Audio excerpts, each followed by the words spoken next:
ஞானானந்தமயம் தேவம் நிர்மலஸ்படிகாக்கிருதிம் ஆதாரம் சர்வவித்யானாம் ஹயக்ரீவம் உபாஸ்மகே. வணக்கம். ஏஎல்பி ஜோதிடர் உங்கள் லோகநாதன், கோவையிலிருந்து. அட்சய இலக்கணப்பத்தை ஜோதிட முறையில் இந்த வீடியோவில் நம்ம பார்க்கக்கூடிய நிகழ்வானது, நிறைய இடங்களில் இந்த திருமண கால தாமதம் அப்படின்ற விஷயத்தை பார்க்குறோம். பெரும்பாலும் ஜாதகங்களில் பார்த்திங்கன்னா நிறைய ஜாதகங்களில் அந்த திருமணத்துக்கான தடையே இருக்காது. அந்த காலகட்டங்களில் இருந்தாலுமே இந்த காலதாமதம் அப்படின்றத அவங்க பண்ணிகிட்ருப்பாங்க.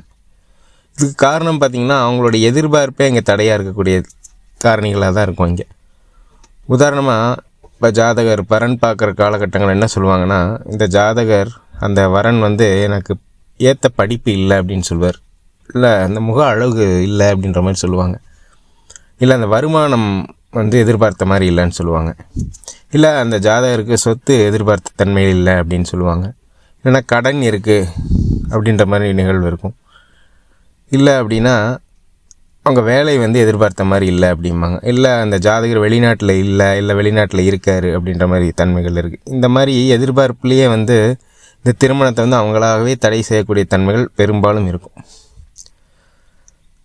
இப்போ இதனாலேயே இந்த திருமணம் தாமதமாயிட்டு இருக்கிறதே அவங்களுக்கு தெரியாது. ஏன்னா இவங்க ஜாதக அமைப்பும் அப்படி தான் இருக்குன்ற பட்சத்தில் இதுவே இங்கே திருமணத்தை தாமதப்படுத்தக்கூடிய நிகழ்வு தான் இருக்கும்.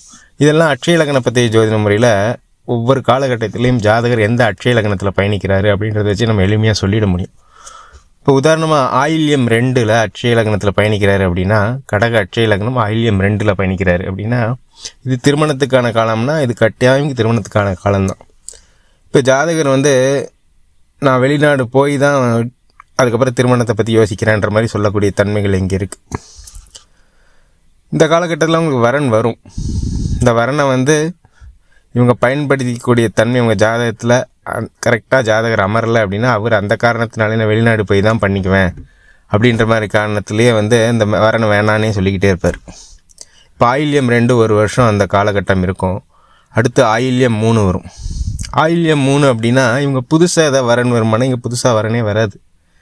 ஆயில்யம் 2 என்ன வரன் வந்ததோ அதே தான் திரும்பியும் பார்க்குற மாதிரி இருக்கும். இல்லை ஆயில்யம் 3 வேறு நிகழ்வு, திடீர் நிகழ்வு இருக்கும். இப்போ மனதுக்கு பிடித்த திருமணம், இல்லை காதல் திருமணம் சம்மந்தப்பட்ட நிகழ்வும் அங்கே இருக்கும்.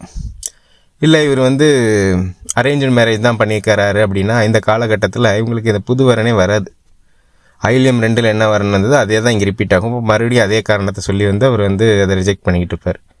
இப்போ ஆயில்யம் 4 3வது வருஷமாக வரும். ஆயில்யம் 2 1 வருஷம், ஆயில்யம் 3 ஒரு 2வது வருஷம், 3வது வருஷம் ஆயில்யம் 4 பயணிக்கக்கூடிய காலகட்டத்தில் இவங்களுக்கு திருமணத்துக்கான காலமே இருக்காது. அப்போ இந்த இடத்துலையும் பார்த்திங்கன்னா திருமணம் நடக்காது. இப்போ 3 வருஷம் ஆல்ரெடி ஆயிடுச்சு. ஏன்னா ஆயில்யம் 2 விட்ட அந்த அமைப்பை ஒரு 3 வருஷம் ஜாதகரே அந்த திருமணத்துக்கான காலகட்டங்கள் மிஸ் ஆகிருக்கும். ஒரு 3 வருஷம் போயிருக்கும். இப்போ இந்த காலகட்டங்கள் நாங்கள் திருமணத்துக்கு இவ்வளோ முயற்சி பண்ணுறோம், எதுவுமே நடக்கலையே அப்படின்னு நிறைய இவங்க என்ன பண்ணுவாங்க, பரிகாரங்கள் பண்ணுறேன் அப்படின்ற பேரில் போயிட்டே இருப்பாங்க. ஆனால் நிகழ்வு எங்கள் ஜாதகத்துலேயே இருக்கும். இவங்க இதை பண்ணிட்டனால அது நடந்துடும் அப்படின்னு நிறைய பொருட்செலவு பண்ணுவாங்க. பொருட்செலவு அடுத்து பெரிய விஷயம் என்ன, கால விரயம் தான் இங்கே பெருசாக பார்க்கணும். 3 வருஷம் போயிடும். அப்புறம் லக்னம் மாறிடும். சிம்ம அட்சய லக்னத்தில் பயணிப்பார். மகம் 1 வரும். மகம் 1 பார்த்திங்கன்னா திருமணத்துக்கான காலம் கிடையாது. அப்போ 4 வருடம் போயிடும். மகம் 2 மறுபடியும் ஒரு வாய்ப்பு வரும். அப்போ இந்த 4 வருடத்தில் ஒரு திருமணத்தை அவங்களுடைய அறியாமையிலேயே அவங்களே தடை செஞ்சக்கூடிய தன்மைகள் இருக்கும். இதனால தான் ஒவ்வொருத்தரும் அந்த காலத்தில் என்ன காலத்தில் பயணிக்கிறோம், நமக்கு என்ன இங்கே அமைப்பு இருக்குது, அதை நம்ம கரெக்டாக எடுத்துகிட்டு போயிட்டோம்னாலே வாழ்க்கை நல்லா இருக்கணுன்றது அமைப்பு. அது தெரியாதனாலே நம்ம அறியாமையிலேயே அந்த நிகழ்வு நம்ம பார்த்துக்கலாம், என்னன்னாலும் நம்ம பண்ணிக்கலாம் அப்படின்ற மாதிரி வச்சுருப்போம். அப்புறம் காலம் ஓட ஓட அதுவே நமக்கு ஒரு அப்செட் ஆகக்கூடிய, ஜாதகர் என்னடா இப்படி நடக்குது அப்படின்ற மாதிரி அந்த இடத்துல வருத்தம் அதிகமாகும். நிறைய செலவுகள், இப்போ திருமணம் தடையாகுது, நிறைய பரிகாரங்கள், இந்த மாதிரி விஷயங்களில் போயிட்டே இருப்பாங்க. ஆனால் ஜாதகங்களே இங்கே வழி காட்டிடும் எந்த இடத்துல என்ன நம்ம பயன்படுத்திக்கணும் அப்படின்றது இருக்கும் அந்த நிகழ்வு. இப்போ பாருங்கள், ஆயில்யம் 2 ஆரம்பித்த பயணம் மறுபடியும் ஒரு வாய்ப்பு வர்றது மகம் 3 5வது வருஷத்துல தான் வருது. அப்போ இது என்ன சொல்லுவாங்க, திருமண காலதாமதமாகுது. நான் 25 வயசுலேருந்து பார்க்குறேன், 30 வயசு ஆகிடுச்சு. இல்லை அவர் 28 வயசில் தான் ஆயில்யம் 2 வராருன்னா 33 34 வயசு ஆகிடும். இப்போ திருமண காலதாமதம் எங்கே ஆகுது அப்படின்றத நம்ம ஜாதகத்தை வச்சே சொல்ல முடியும். அப்போ இவர் கரெக்டாக ஆயில்யம் 2 இல்லை இந்த தான் திருமணத்துக்கான காலம் நான் பண்ணிக்குவேன் அப்படின்னா அது கரெக்டாக இருக்குமானா அது கரெக்டாக இருக்கும்.